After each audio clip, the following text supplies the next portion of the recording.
Hi guys, I'm Melina and welcome to the Fast Forward English channel. In today's lesson, I'm going to tell you how to use the present perfect tense in your everyday communication. This tense can be very challenging for students, I know it's true. Many languages use the present perfect to talk about a past event only. But the present perfect in English covers what happens from a past moment to the present moment in time. If you understand this connection and establish it in your mind, it will help you to avoid lots of mistakes. If you're new to the Fast Forward English channel, be sure to subscribe and click the bell to be notified every time I release a new video.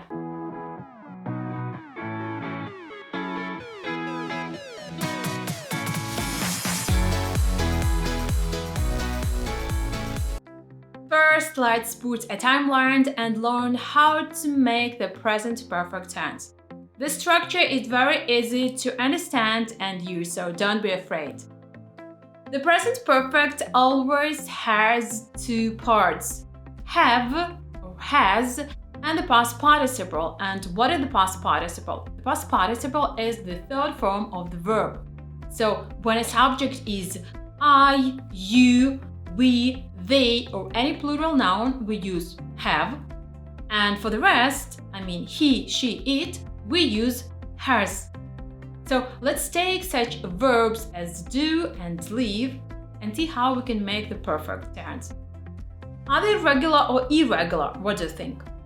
The verb do is irregular.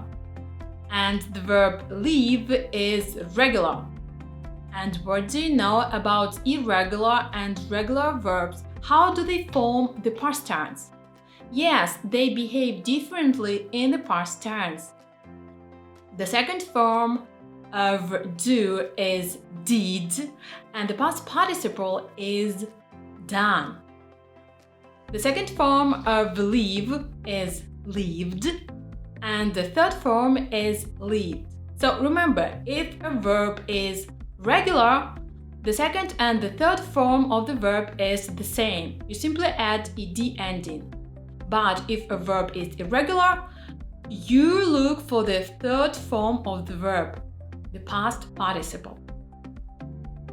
So we have I have done, I have lived, she has done, she has lived, you have done, you have lived. He has done, he has lived. We have done, we have lived. It has done, it has lived. They have done, they have lived. Easy. Want to sound more natural and fluent in English? Don't say, I have done this, but I've done this. So I have, I've. You have, you've. He has, his. She has, she's. It has, its. We have, we've. They have, they've. The same thing happens when we use not. Don't say, I have not, but I haven't. You have not, you haven't. He has not, he hasn't. She has not, she hasn't. It has not, it hasn't. We have not, we haven't. They have not, they haven't. Easy. And now when you have a better understanding of how we make the present perfect tense, let's see when we actually need to use it. So we use the present perfect to talk about life experiences. Yes, life experiences you've had in your lifetime. Using present perfect to talk about things you've done in your entire life shows that they are still important. They still live in your memory and they still make you feel happy or proud of yourself. So when we use the present perfect, the focus is on the experience itself, not on its details, because when we use details, we use the past simple. Is it important when the action happened? No, it is not. So let me give you some examples of things I've done in my life. I've had so many adventures in my life. I've visited many countries in Europe.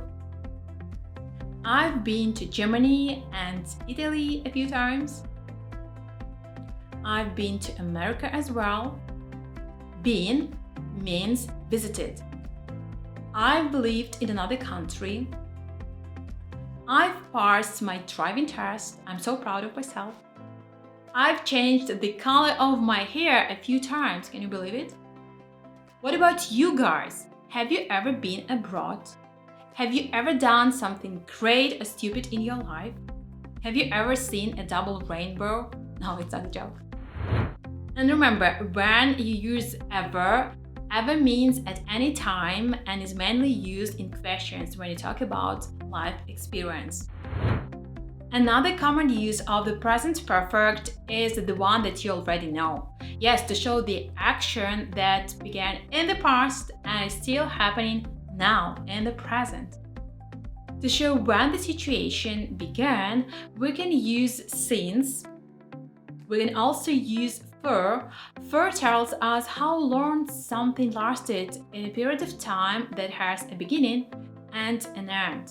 And remember, the end time in the present perfect is always now. So let me give you some examples. He's lived in London since September 2018. Since September 2018 means since a specific time in September 2018, which is past. He lives in London now. He moved here in September 2018. He's had his new car since last Monday.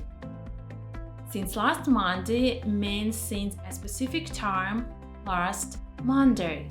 So we know that he has a new car now and he bought it last Monday.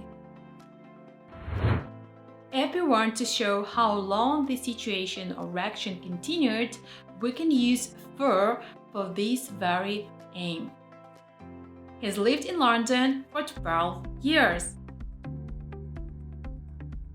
He's had his car for exactly 1 week. So use since with specific past time and for with period of time. Not this. I've worked at this company since 5 years. But this. I've worked at this company for 5 years. Is it correct? They've been here since 2 days. No, they've been here for 2 days. Be very attentive when using for and since. Another important use for the present perfect is in showing actions or situations that happened, yes, in the past, but are important or somehow connected topically to now. So the action that happened in the past has a visible result now in the present. To make it more clear, let me provide you with some examples. Imagine the situation. After lunch, you go to see a friend of yours, and your friend says, "Would you like something to eat, but you're not hungry?" And you say, "No, thank you. I've just had lunch." You had lunch in the past, but as a result, you're not hungry. You are shopping with your child in the shopping center, and suddenly you don't see your child anymore. So what are you going to say to the security guard? Yes, help! I've lost my child. So present perfect is a signal to action that it happened recently. It's not a distant event. He feels bad. He's eaten too much. I've bought a new car. Do you want to see it? no, I've cut my finger. It hurts so much. So I need help right now in the present.